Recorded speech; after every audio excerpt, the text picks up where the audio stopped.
Em janeiro de 2024 eu assisti 14 títulos, sendo 13 filmes e um especial de stand-up comedy. Nesse vídeo eu vou trazer um breve comentário sobre cada um desses filmes, sem grandes spoilers, e vai ficar aqui com uma recomendação daquilo que eu gostei, daquilo que eu não gostei. Pode ser um vídeo de indicações para você, então vamos lá. Royalty. O Oscar tá aí e para me preparar adequadamente, em janeiro eu assisti 6 filmes que receberam indicações. Todos bons, porém 3 se destacaram demais para mim. Vamos começar por eles.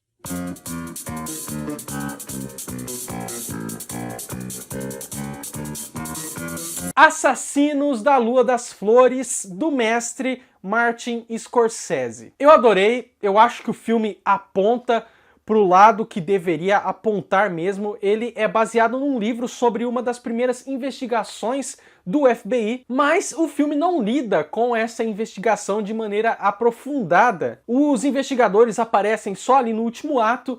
A investigação é até muito simples, porque os crimes eram muito descarados. Tem toda uma parte muito importante focada no julgamento. E é isso, todo o restante do filme, a maior parte dele é focado nos personagens da Lily Gladstone, do Leonardo DiCaprio e do Robert De Niro, sobre essa ganância dos homens brancos em cima do petróleo que foi descoberto em terras indígenas e acabou enriquecendo todo aquele povo. O De Niro, na minha opinião, é o melhor ator de todos os tempos e aqui nesse filme ele rouba a cena sempre que aparece, organizando e comandando um punhado de criminosos, mas sempre agindo ali nas sombras, se apresentando como um amigo e um aliado dos indígenas. Em resumo, um grandíssimo filho da puta manipulador. O DiCaprio é o sobrinho do personagem do Robert De Niro, que casa com a personagem da Lily Gladstone,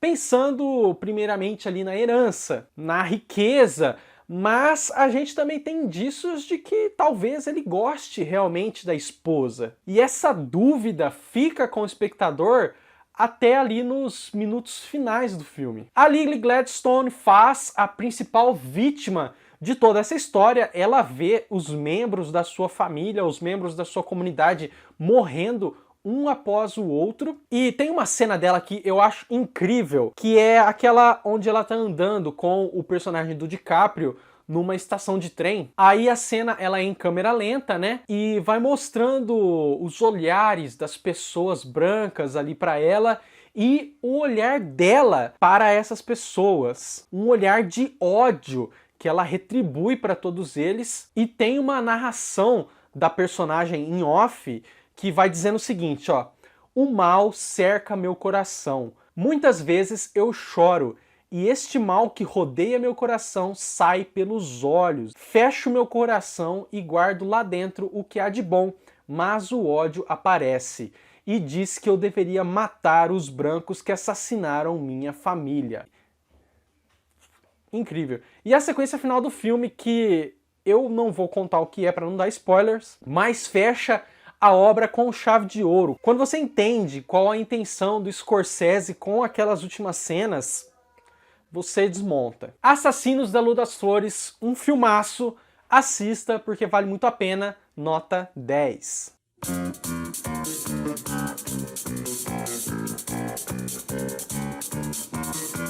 Anatomia de uma Queda, filme francês, mas que boa parte dele é falado em inglês.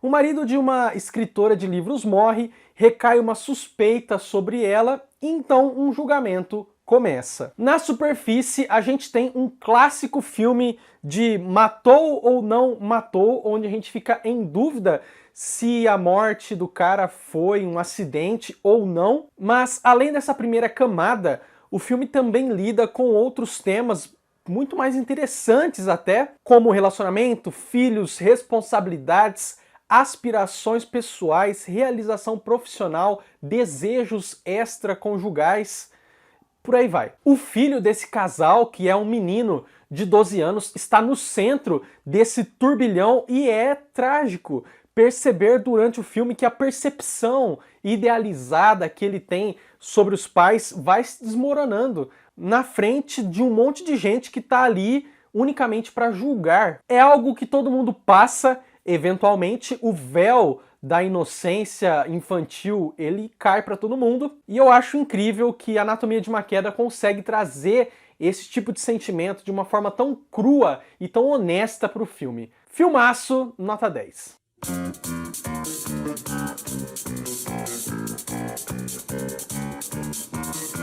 Vidas Passadas, um filme sul-coreano que se passa quase todo nos Estados Unidos, em Nova York. É a história de dois amigos de infância que se reencontram 20 anos depois. De um lado, um homem que viveu toda a sua vida na Coreia, e do outro, uma mulher que, quando era criança, imigrou com a família para os Estados Unidos, para o Canadá e depois para os Estados Unidos. Havia um crush entre eles quando criança, e depois de adulto a gente percebe que esse sentimento, essa paixãozinha ainda permanece em algum lugar dentro de seus corações. Mas as circunstâncias mudaram, a vida deles já não se encaixa mais uma na outra, as experiências pessoais de cada um são muito diferentes, os hábitos, os interesses, tudo mudou demais. Vidas Passadas é um filme, quando você lê a sinopse, ele parece que vai ser aquele filme água com açúcar, que não ofende ninguém, uma comédia romântica clichê, mas não se engane, ele é muito mais do que tudo isso. É um filme maduro sobre gente madura. Eu gosto muito de como a fotografia do filme dá destaque para a cidade. A gente tem muitos planos abertos, onde os personagens estão pequenininhos e toda a paisagem de Nova York está ao redor. Me lembrou um pouco o estilo do Woody Allen filmar a cidade. É muito bonito e combina demais com a história. Filmaço, nota 10.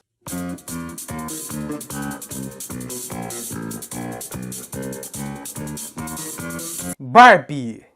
Então, essa foi uma revisão que eu fiz, porque eu já tinha assistido ao filme ali na época em que ele foi lançado, e até cheguei a gravar um vídeo aqui pro canal sobre aquela cena da velhinha que se passa num ponto de ônibus e que a própria diretora do filme, a Greta Gerwig, disse que ser o coração do filme. Enfim, eu tinha gostado muito da primeira vez que eu assisti, mas nessa revisão eu gostei ainda mais. Não é um filme perfeito, 10/10 na minha opinião, mas ele é um filme muito sólido. A palestrinha e a obviedade da temática feminista, que eu não tinha achado assim tão bom da primeira vez, nessa revisão se mostraram muito mais orgânicas para mim. Quando eu vi Barbie pela primeira vez, aquele discurso da América Ferreira no último ato do filme sobre a exigência constante das mulheres em sempre serem perfeitas, enquanto aos homens é permitido errar um pouco mais, me pareceu na época que foi inserido unicamente com um propósito narrativo, como se fosse a única solução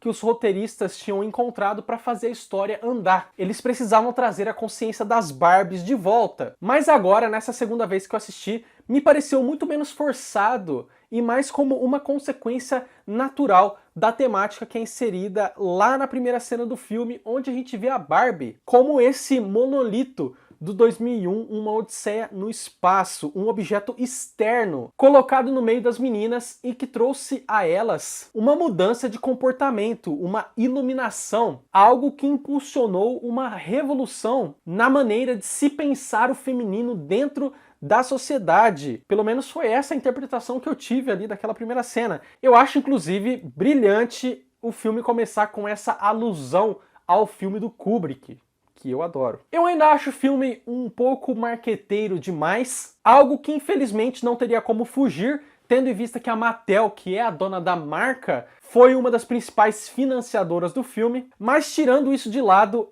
todo esse universo propositalmente fake e plastificado do mundo da Barbie é muito encantador. Nota 8.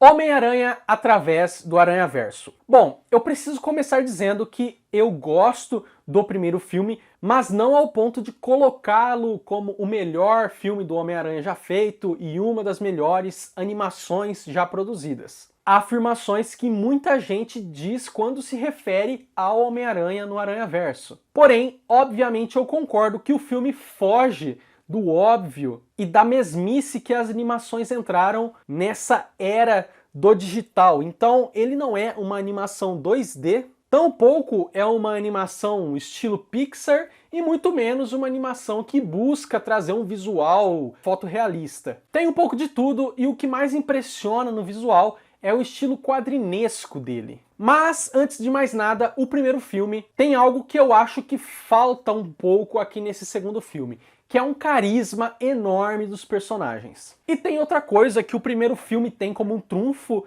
que é a novidade sobre o multiverso. Esse conceito é apresentado lá e muita gente não estava familiarizado com ele. E hoje em dia virou o que virou. Tudo é multiverso, principalmente em filmes de super-herói. Virou até uma muleta narrativa. Personagem morreu? Relaxa, que ele tá vivo em outro universo. Ah, reescalamos um ator.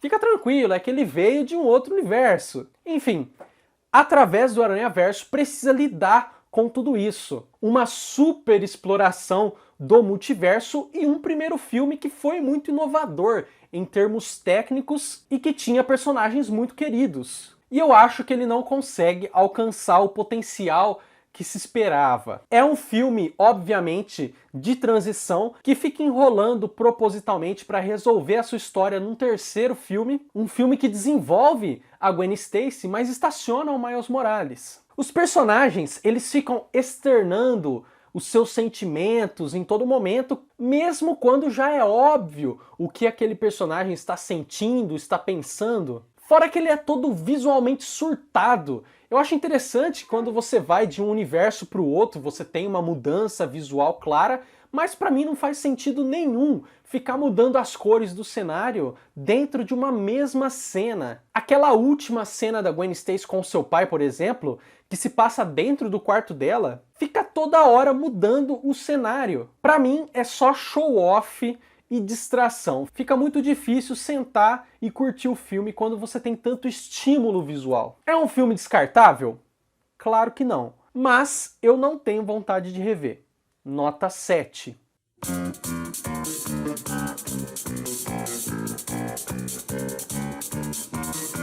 Oppenheimer. Eu pulei Oppenheimer no cinema. Não caí no bait e não me arrependo. Tem algumas cenas que certamente ficaram incríveis na tela grande. Por exemplo, aquela onde o Oppenheimer está participando de um programa de televisão e começa a fantasiar pessoas carbonizadas em seus pés. E claro, aquela cena maravilhosa do teste da bomba atômica. Mas, tirando algumas cenas mais impressionantes, todo o restante do filme dá pra curtir de boa em casa. É um punhado de homem vestindo terno conversando dentro de salas pequenas. É bem atuado, a história é contada de maneira clara e isso vindo do Nolan, que é esse cara que gosta de embaralhar e confundir a gente com a forma de se contar a história, porra, é um elogio. Eu não curto muito a parte em preto e branco do filme, aquela que é focada no personagem do Robert Downey Jr. Eu acho que as informações que são dadas nessas cenas poderiam ter sido dadas sob o ponto de vista do Oppenheimer, e o filme talvez tivesse sido um pouco mais enxuto. Todavia, é sim uma boa biografia de um cara que mudou a história da humanidade ao liderar essa equipe de estudiosos que criaram a bomba atômica. É difícil de imaginar como seria o mundo sem esses caras, né? Como teria sido o desenrolar da Segunda Guerra Mundial? Como teriam sido as tensões da Guerra Fria? Será que teria existido Guerra Fria? Enfim, um filme que pra mim é nota 7. Eu tô falando bem superficialmente sobre esses filmes porque eu tenho a intenção de fazer um vídeo ranqueando todos esses filmes do Oscar, do pior ao melhor, e aí sim eu vou falar mais detalhadamente sobre cada um deles. Desde o final do ano passado, eu tenho feito uma maratona Christopher Nolan, assistindo os filmes que ele dirigiu na ordem em que foram lançados, e além de Oppenheimer, eu assisti outros 5 filmes dele em janeiro. Vamos a eles.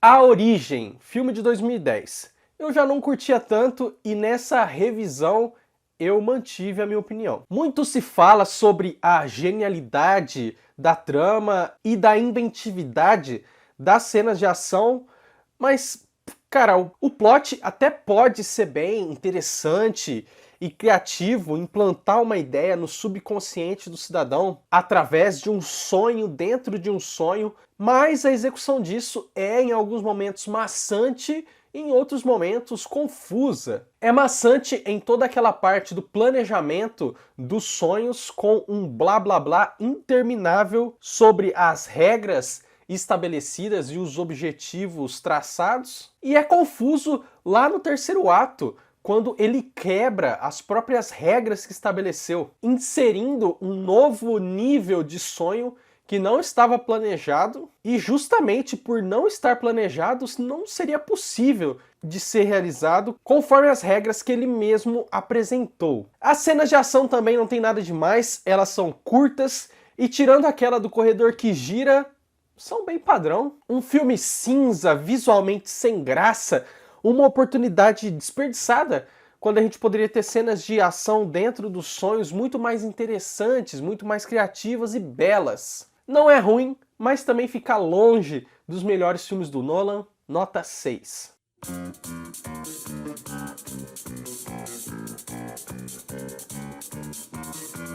Batman, o Cavaleiro das Trevas ressurge, de 2012. Nesse filme, o Nolan fica gritando o tempo todo que é o fim, que ele não volta, que essa trilogia não vai continuar. Para isso, o filme resgata alguns assuntos explorados ali no primeiro filme, como por exemplo a Liga das Sombras, e conclui a jornada do Bruce Wayne com um último ato heróico para sua cidade natal.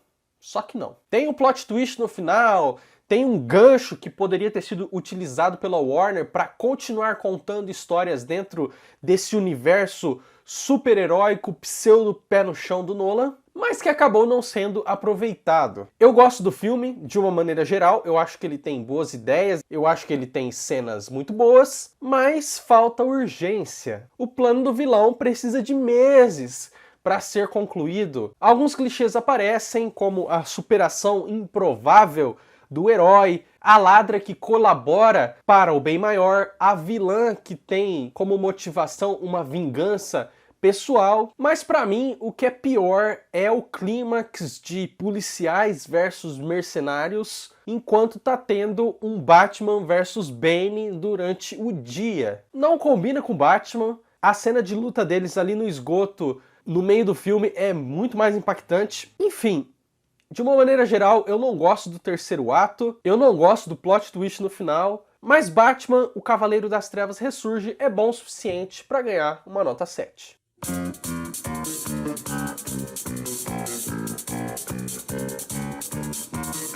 Interestelar, de 2014. Um filme muito querido por toda uma nova geração de cinéfilos. Muita gente começou a se interessar por ficção científica e por filme de ator com Interestelar. Eu não tô nesse grupo e por causa disso, quando eu vi o filme lá em 2014, eu meio que dei de ombros, não lhe dei o devido crédito.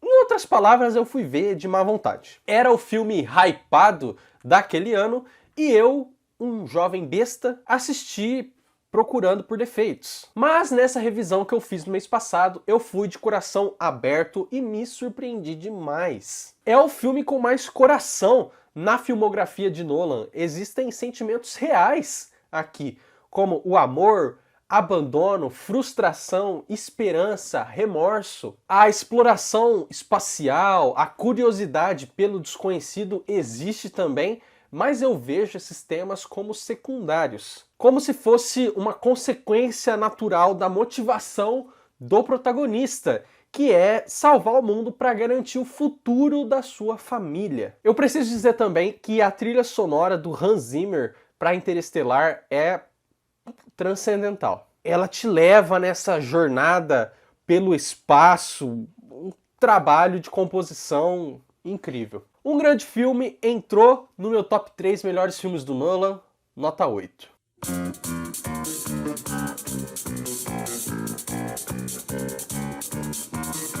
Dunkirk, de 2017. Foi a primeira vez que eu assisti o filme e eu até gostei, é melhor do que eu imaginei que seria. O filme tem esses 3 pontos de vista diferentes, seguindo 3 pessoas distintas durante um mesmo evento da guerra, e eu acho que há bons e maus momentos em todas essas 3 narrativas. O filme cresce pra mim sempre que algo muito tenso tá acontecendo, porque tecnicamente ele é perfeito. Então, por exemplo, a cena onde um pequeno navio cheio de soldados é atacado e começa a afundar, porra, é uma loucura aquilo, é uma luta por sobrevivência. E no mesmo filme a gente tem tanto um embate na água quanto no céu, que é a narrativa envolvendo o personagem do Tom Hardy, que interpreta um piloto de avião que está seguindo um caça inimigo e tentando derrubá-lo, com adicional de periculosidade pelo fato de que o combustível dele está acabando. Um bom filme, nota 7.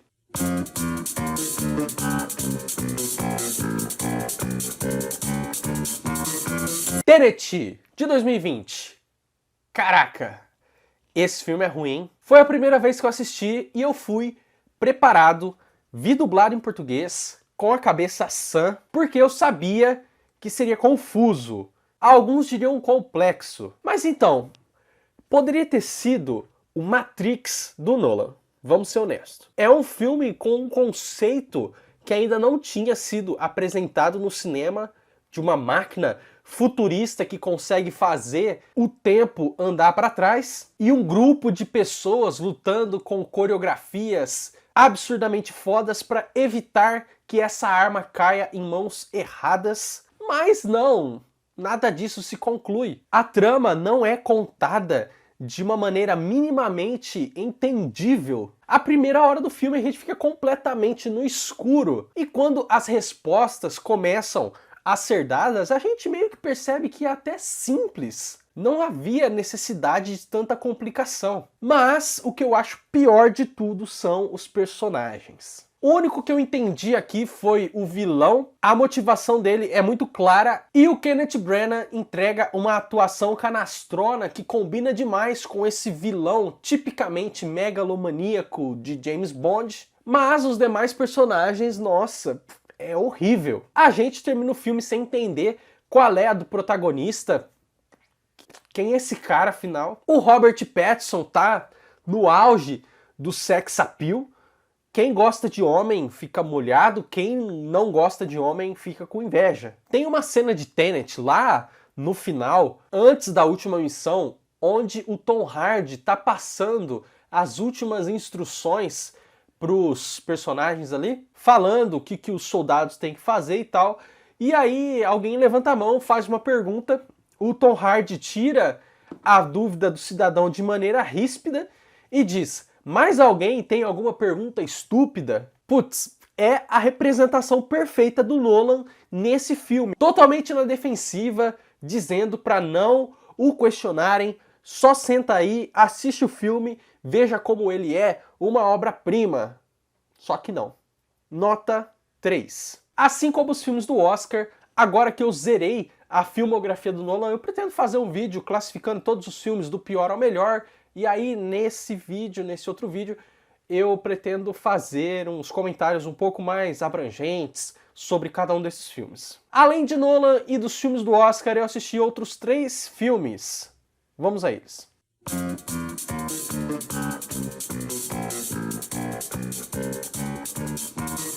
Carandiru, de 2003, dirigido por Hector Babenco. Tinha muitos anos que eu não assistia Carandiru, e ele é um dos meus filmes nacionais favoritos. Meu primeiro contato com o filme foi na escola. Algum professor passou esse filme pra gente na sala de aula e eu gostei tanto que dali pra frente eu aluguei ele várias e várias vezes na locadora. E mesmo fazendo muitos anos que eu não reassistia, o filme ainda estava muito vívido na minha memória. Eu lembrava de tudo, de todas as histórias que são contadas ali, até mesmo de algumas falas do filme. Pra quem não sabe, é a adaptação de um livro escrito pelo Dr. Drauzio Varela, e no filme a gente acompanha esse médico que está em campanha contra a AIDS na penitenciária do Carandiru, e os detentos vão se abrindo com ele, contando as suas histórias pessoais e mostrando como que é a vida ali dentro. Um filme brasileiro que fala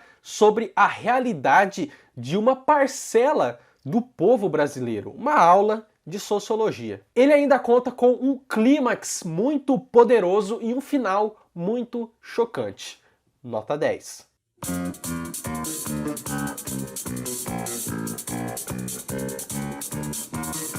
Invictus, de 2009, dirigido pelo lendário Clint Eastwood. O Clint já dirigiu 40 filmes e, após assistir Invictus, eu atingi a marca de 30 filmes assistidos desses que ele dirigiu. Faltam apenas 10 filmes para eu zerar a filmografia dele. Será que eu consigo isso em 2024? Enfim, Invictus é baseado numa história real, se passa na África do Sul, alguns anos após o desmantelamento do Apartheid. Vai rolar a Copa do Mundo de Rugby ali no país e o presidente Nelson Mandela, interpretado pelo Morgan Freeman, busca inspirar o capitão do time, interpretado por Matt Damon, para que ele lidere o time rumo à vitória. Tudo isso visando a unificação do país, que ainda vivia uma segregação racial muito grande. Um filme sobre a força que um esporte tem na reconstrução da identidade de um povo. Impossível não associar em alguma medida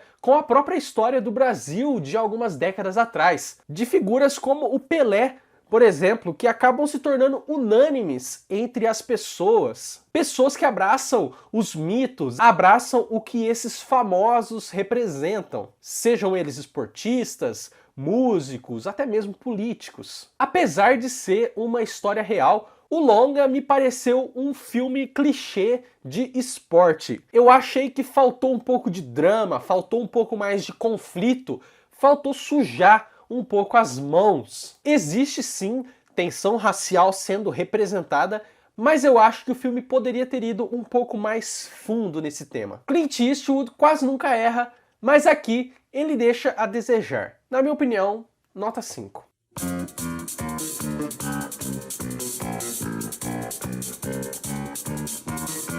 Rick Gervais Armageddon, o especial de stand-up comedy do Rick Gervais, lançado pela Netflix, cara que é co-criador do The Office original, o The Office britânico. É a primeira vez que eu assisto um especial de comédia dele. Eu até achei bom, mas assim, eu não sou muito fã de stand-up, então eu meio que não sou o público-alvo para esse tipo de conteúdo. E fica o aviso, se você se ofende com piadas sobre minorias étnicas, deficientes físicos, esse tipo de coisa, esse especial não é pra você. Ele não fica toda hora forçando esse tipo de piada, mas ele também não as evita. Eu achei quase tudo engraçadinho, mas não é perfeito. E eu não dei nota no Letterboxd porque, sei lá, pra mim é difícil de avaliar esse tipo de conteúdo. Eu não conheço muito de stand-up. Mas enfim, se você gostou desse vídeo, curta, se inscreva no canal e me siga nas redes sociais. Os links estão na descrição desse vídeo. Eu fico por aqui e até a próxima.